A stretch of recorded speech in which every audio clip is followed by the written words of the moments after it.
Ujumbe wa neno la Mungu na maombi.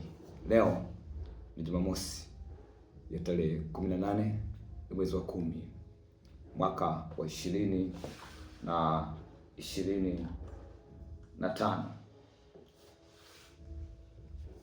Ujumbe wa leo tunazungumza habari za ahadi za Mungu. Tuombe. Mungu wetu na Baba yetu mbinguni, tunakushukuru umetupa nafasi ya kuweza kuamka salama siku ya leo. Asante.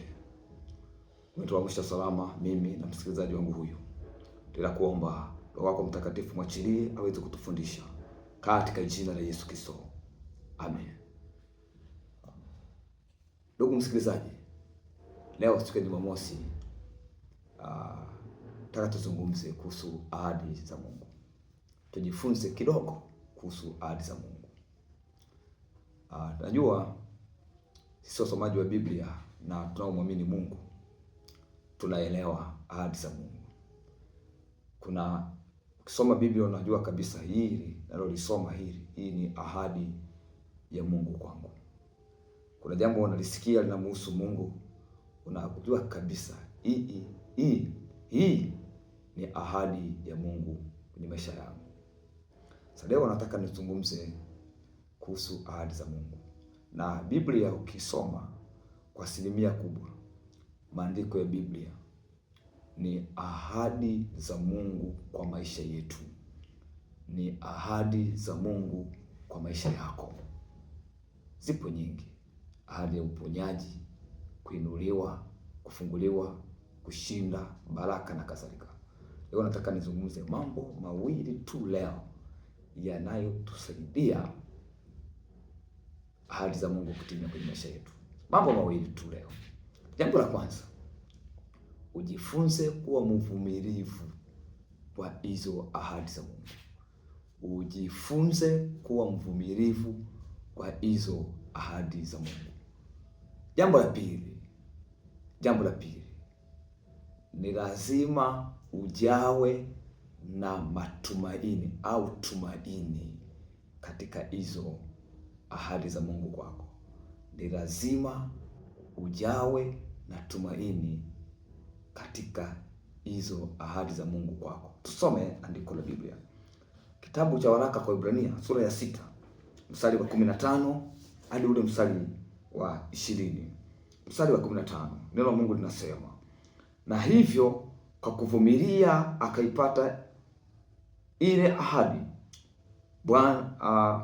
Maana wanadamu wapa kwa yeye aliye mkuu kuliko wao, na kwao ukomo wa mashindano yote ya maneno na kiapo kwa kuyathibitisha katika neno hilo, Mungu akitaka kuwaonyesha zaidi sana walisio ile ahadi jinsi mashauri yake yasivyoweza kubatilika, alitia kiapo katikati, ili kwa vitu viwili visivyoweza kubatilika, ambavyo katika hivyo Mungu hawezi kusema uongo, tupate faraja iliyo imara, sisi tuliokimbilia kuyashika matumaini yale yaliyowekwa mbele yetu, tulio nayo kama nanga ya roho yenye salama, yenye nguvu, yaingiayo hata mle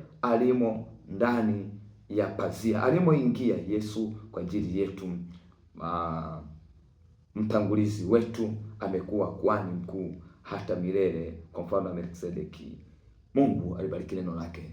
Amen. Ndugu msikilizaji, nimekuambia mambo mawili yatakayokusaidia ahadi za Mungu ama ahadi ya Mungu kutimia kwako.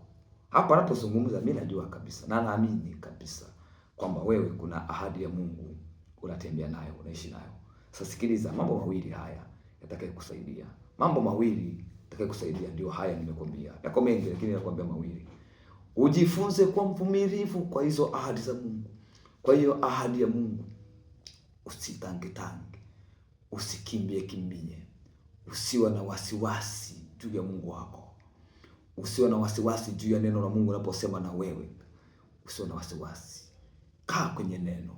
Shika, hiyo ndio ahadi ya Mungu. Komaa hapo, itatimia tu. Endelea kuamini Mungu, itatimia tu. Na tumeambiwa, nimekwambia jambo lingine kwamba ni matumaini. Na matumaini haya tumeona kwenye waraka kwa Ibrania mstari yamezungumzwa matumaini kama nanga ya rohoni inayokushikilia ubaki katika ahadi. Sasa habari hizi tulisoma kwenye waraka kwa Ibrania ni nazungumzia habari za Ibrahim, kwamba Mungu aliposema na Ibrahim aliamini. Baada ya kuamini zile ahadi za Mungu, Mungu alimwahidi kitu gani? Alimwahidi kumbariki. Kaangalia mstari hapo juu 13 mpaka ule 15. Wewe angalia kwa wakati wako. Mungu alimwahidi kumfanya kuwa taifa kubwa, lakini Mungu alimwahidia ambariki, alimwahidia baraka, alimwahidia uzao. Na hayo yote yalikuja kutimia.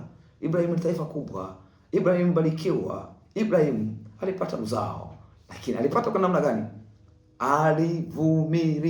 Alivumilia. Jifunze kuvumilia ahadi za Mungu, kaa kwenye neno. Alivumilia.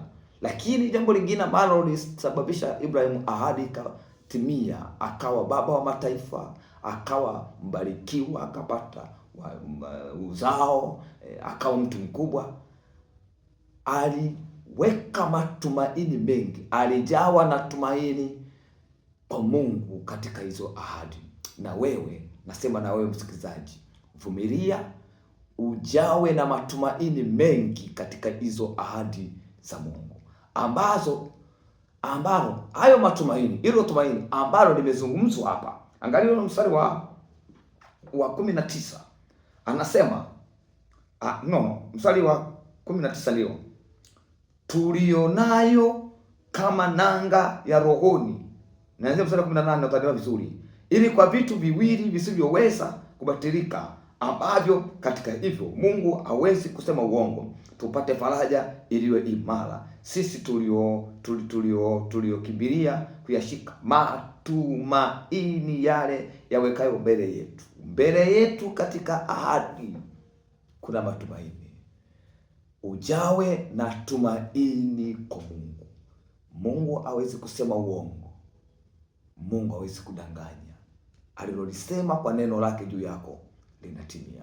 Anasema hayo matumaini ni nanga ya rohoni, ni nanga iliyo salama, ni nanga yenye nguvu.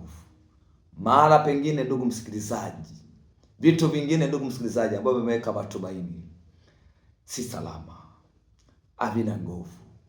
Tumaini lako kwa Mungu linakupa salama, linakufanya kuwa imara kwa Mungu, linakupa nguvu. Na mimi nakuombea leo, Mungu akujaze nguvu ya tumaini. Mungu akujaze nguvu, uwe imara. Amesema kwa tumaini hilo, anasema tunalo ili tumaini hata ambalo ni lenye nguvu, linalotuingiza hata mle ndani mlimo na pazia, ambapo Yesu aliingia akalivunja pazia. Mule ambapo Yesu aliingia, tumaini linatuingiza, linatupeleka mpaka mule ambapo Yesu aliingia. Uwe na tumaini na Mungu wako, uwe mvumilivu. Ndio nasema na wewe uwe mvumilivu. Kama unataka kuona muujiza, kama unataka kuona uponyaji, kama unataka kuona neema ya Mungu, uwe mvumilivu. Tuombe. Bwana Yesu, nakushukuru kwa ajili ya msikilizaji wangu.